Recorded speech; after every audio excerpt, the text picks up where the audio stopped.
Ya, pemirsa, Anda menyaksikan Zooming with Primus. Berita Satu Media Holdings menggelar diskusi bertema Prahara Kartu Prakerja. Diskusi akan dimoderatori Direktur Pemberitaan Berita Satu Media Holdings, Primus Doremulu. Ya, langsung saja Pak Primus, silakan.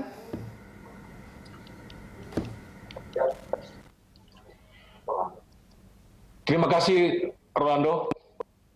Pemirsa, jumpa lagi dalam acara Zoom with Primus. Hari ini istimewa kita berdiskusi tentang hot issue, Prahara Kartu Prakerja. Mestinya judulnya Angin Segar Kartu Prakerja.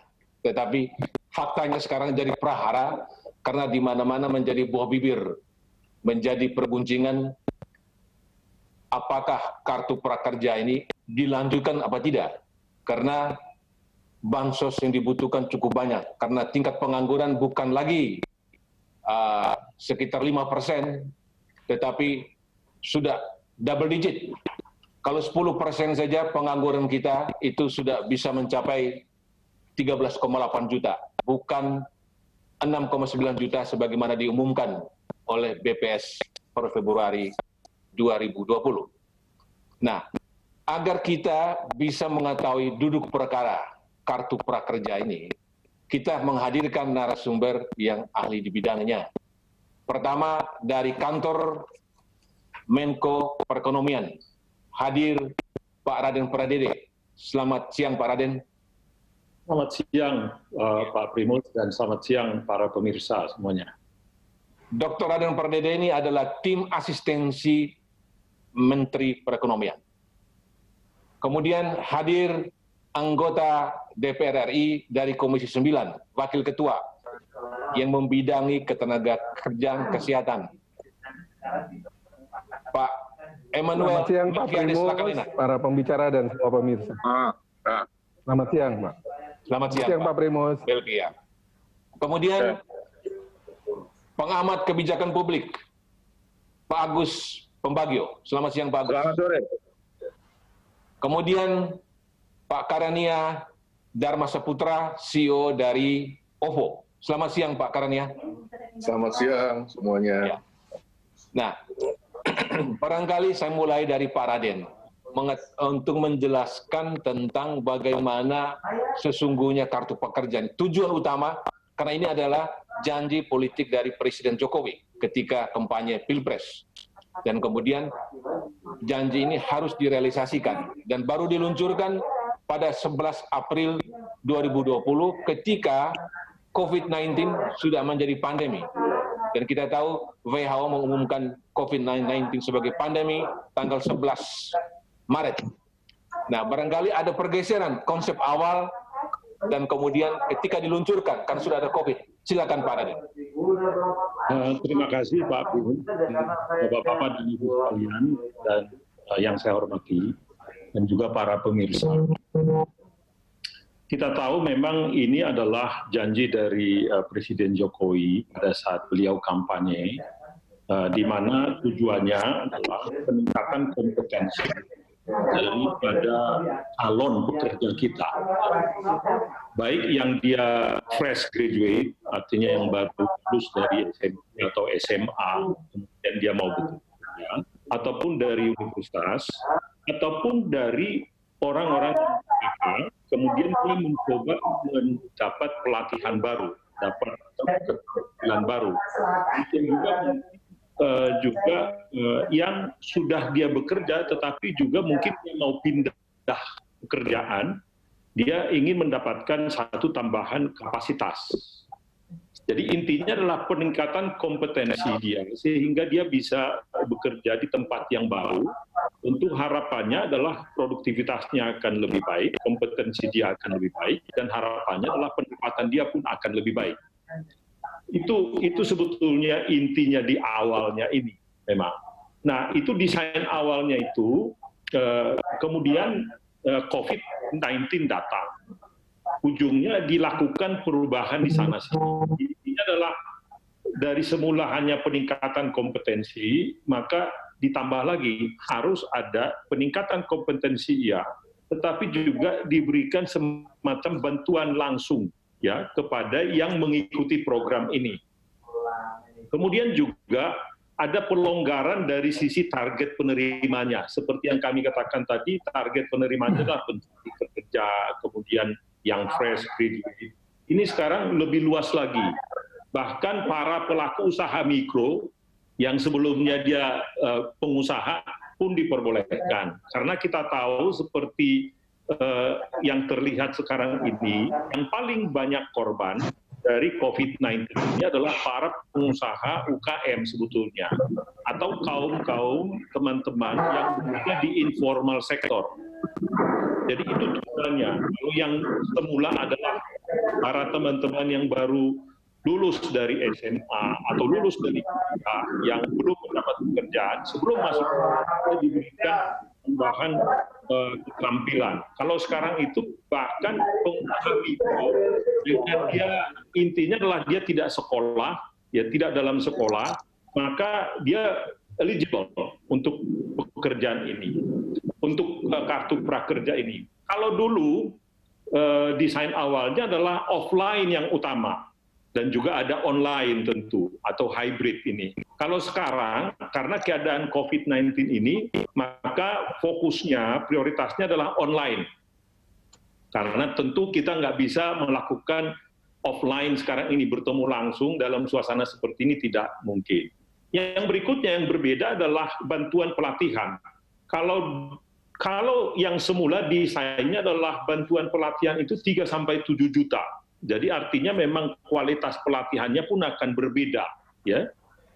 Kemudian insentif pelatihannya itu adalah 500.000 per bulan, dan kemudian sekarang bantuan pelatihan itu lebih kecil, ya. Bantuan pelatihan itu kecil karena memang offline, maksimum itu 1 juta.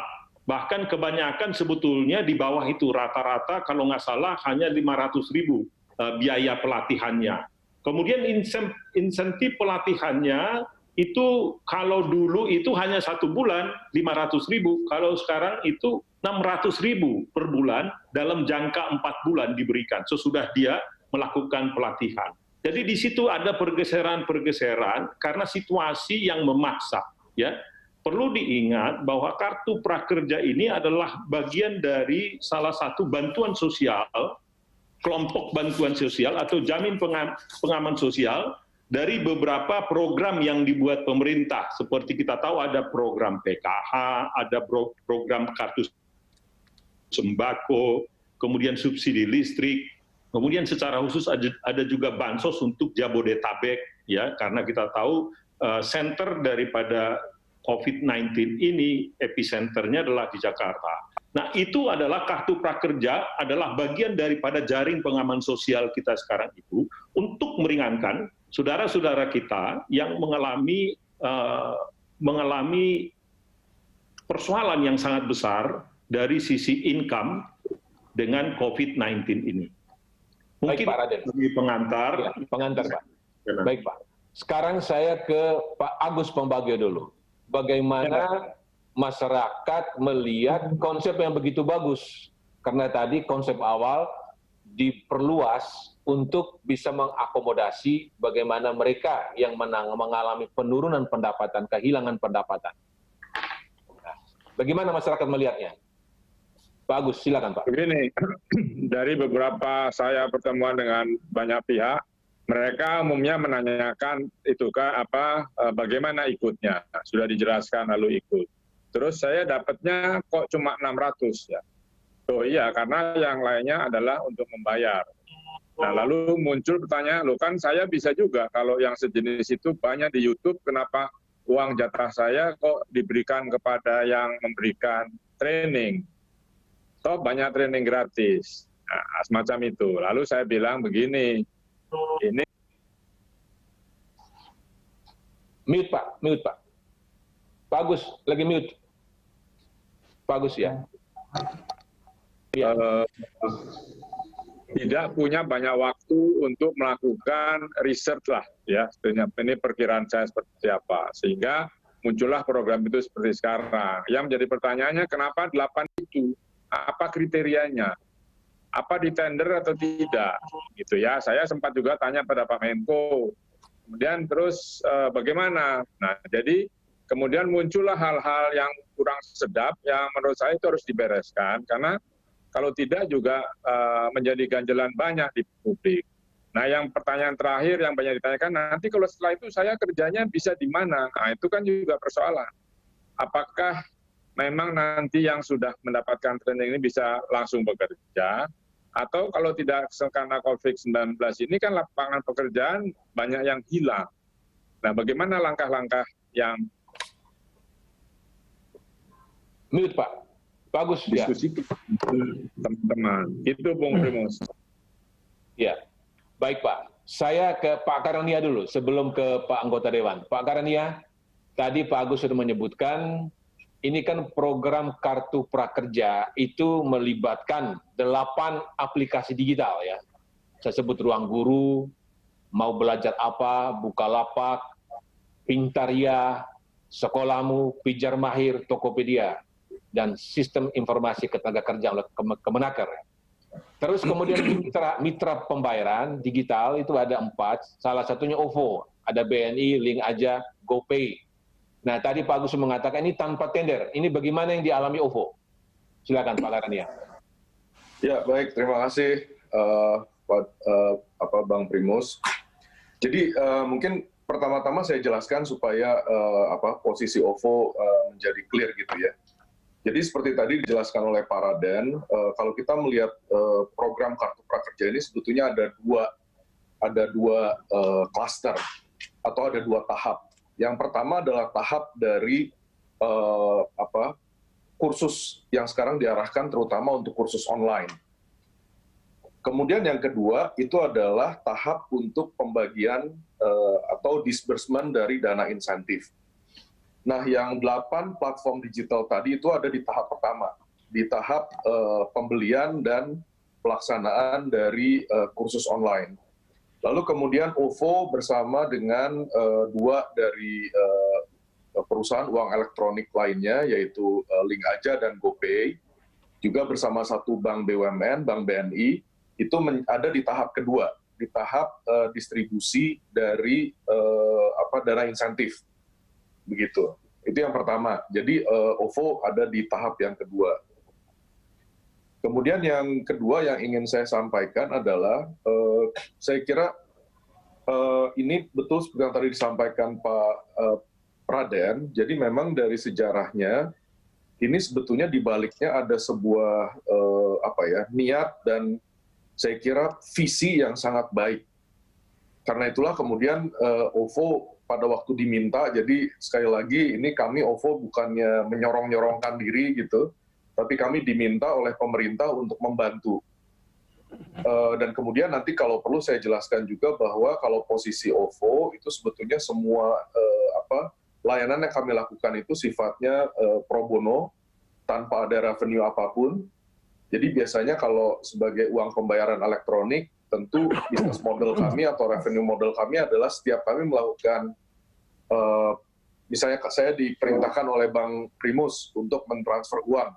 Lalu biasanya saya mendapatkan fee dari jasa saya untuk melakukan processing transaksi itu. Nah, dalam hal Kartu Prakerja ini, di perjanjian sudah disebutkan bahwa OVO dan saya kira juga teman-teman dari uang elektronik lain itu tidak mendapatkan fee sama sekali.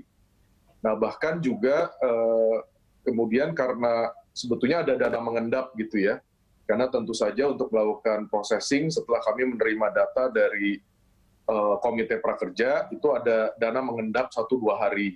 Nah, itu pun kalau dalam hal OVO, ini saya sampaikan di sini, supaya clear, kami berinisiatif untuk meminta agar bunga yang dihasilkan dari dana mengendap itu juga dibuat 0%. Gitu, Bang Primus. Jadi, ini sifatnya kami pertama diminta oleh pemerintah untuk membantu, kami dipanggil, dan kemudian kami membantu, basisnya betul-betul tidak ada commercial agreement sama sekali. Jadi nah, tidak kemudian ada yang juga ini penunjukan, bukan tidak lewat tender ya.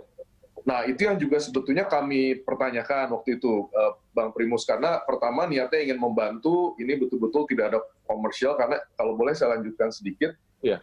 Dalam prosesnya juga sebetulnya ini sifatnya kalau saya nggak tahu ya, dan saya kira teman-teman mitra pembayaran lain juga melakukan yang sama. Tapi ini yang saya tahu persis dari OVO. Jadi karena waktu itu ingin membangun sebuah platform digital dan kemudian turn out visi ini betul sekali karena tiba-tiba kita dihadapkan pada situasi pandemi di mana kontak antar manusia menjadi begitu terbatas sehingga kita membutuhkan solusi teknologi digital. Karena itu waktu itu kami diminta untuk menyumbang engineers. Jadi dari OVO waktu itu sudah menyumbang 6 engineers untuk kartu prakerja, semuanya masih dalam payroll OVO, tidak dibayar dan tidak mendapatkan gaji dan imbalan apapun dari komite prakerja atau pemerintah. Itu betul-betul sifatnya sumbangan dan sampai sekarang mereka masih terus membantu. Ini OVO juga bersama yang lain gitu karena ini proyeknya agak proyek Bandung Bondowoso waktu itu karena apalagi dikejar oleh Presiden, oleh Pak Raden, oleh Pak Erlangga untuk supaya bisa segera live untuk membantu mendistribusikan. Kemudian kami juga diminta untuk melakukan sosialisasi. Nah, sosialisasi juga sama Pak Primus, jadi kami mengerahkan media aset kami, billboard, waktu itu kami kerahkan di 15 titik di beberapa kota, sosial media, semua media aset di platform OVO, dan itu sekali lagi semuanya atas biaya OVO. Jadi tanpa kami mengirimkan invoice atau mengirimkan tagihan atau kami menerima imbalan apapun dari pemerintah. Baik, nah, Pak. Kemudian dalam melakukan processing transaksi itu juga tentu ada banyak sekali biaya. Misalnya untuk melakukan KYC, untuk mengirimkan SMS token, itu semua menjadi beban dari biaya kami gitu. Nah, ini memang merupakan komitmen dari kami lah untuk ingin membantu. Nah, di atas dasar itu semua, dari awal menjawab pertanyaan Pak Primus, bagaimana proses pemilihannya? Ini terus terang proyek ini, mohon maaf kalau pakai istilah almarhum Pak Sultan Batugana, ini ngeri-ngeri sedap ini Pak Primus. Kami dari awal juga sudah deg-degan gitu. Karena saya juga kan sudah lama sekali di media, kita tahulah, nggak ada satupun dalam sejarah Republik ini, kalau saya salah tolong dikoreksi oleh Pak Agus, sepanjang kita menyalurkan bansos, pasti selalu ada kritik. Yang namanya salah sasaran itu nggak ada kritik, ya kan? Itu I think it's fair. Itu bukan baru sekarang kemudian ada kritik, ada ini setiap kali ada program pasti kritik bermunculan. Jadi menurut saya ini wajar lah, terlebih dalam situasi seperti COVID ini. Nah kemudian karena itu kami mempertanyakan ke Komite Prakerja, Bapak Ibu ini nanti bagaimana soal proses penunjukannya? Karena nanti kami sudah menyumbang gitu ya, kami juga membantu gitu seperti yang tadi tidak ada commercial agreement apapun, bahkan kami mengeluarkan resources, memberikan sumbangan gitu, in which juga itu karena kami melihat bahwa program ini sangat bagus dan harus didukung oleh banyak sektor swasta dan masyarakat. Nah kami mempertanyakan bagaimana nanti kalau kami dipertanyakan, apakah ini harus ada tender, apakah ini harus bagaimana proses procurement-nya, dan lain sebagainya. Nah, waktu itu kami diarahkan, khusus untuk yang tahap kedua ini, Pak Primus, saya nggak tahu yang tahap pertama ya, yang untuk kursus online. Kalau untuk yang mitra pembayaran, karena memang tidak ada commercial agreement apapun di situ, dan sifatnya kami hanya memberikan, memfasilitasi penyaluran dana dari pemerintah itu, maka waktu itu mekanisme yang diarahkan kepada kami, dan kami mengikuti saja, itu adalah kami diminta membuat perjanjian kerjasama dengan Komite Prakerja. Gitu. Nah itu yang mekanisme yang dijalankan dan saya kira to be fair ini sebetulnya terbuka. Jadi sebagai kalau perlu saya sampaikan di sini, di awalnya itu hanya BNI, kemudian OVO, kemudian belakangan masuk Link Aja. Dan setelah itu belakangan GoPay juga ikut gitu. Nah saya juga mendengar dari teman dari Dana juga ingin ikut membantu dan kelihatannya proses ini juga sedang keinginan teman-teman dari Dana untuk membantu juga sedang dibicarakan di. Baik Pak Karanian. Terima kasih. Jadi intinya bahwa keterlibatan dari mitra digital maupun mitra pembayaran itu diajak masuk, tidak ada tender, dan kemudian kalau dalam kasus OVO bahkan sudah membiayai sosialisasi, bahkan dalam mengenal mereka yang harus mendapatkan bantuan ya.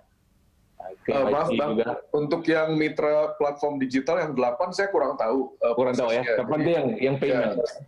Oke. Yang payment seperti itu, Bang. Ya, Baik. terima kasih. Pemirsa, kita akan mendengar pandangan dari anggota Dewan, tetapi setelah jeda berikut. Jangan kemana-mana, karena diskusi kita masih berlanjut 2 sesi lagi. Kami akan segera kembali.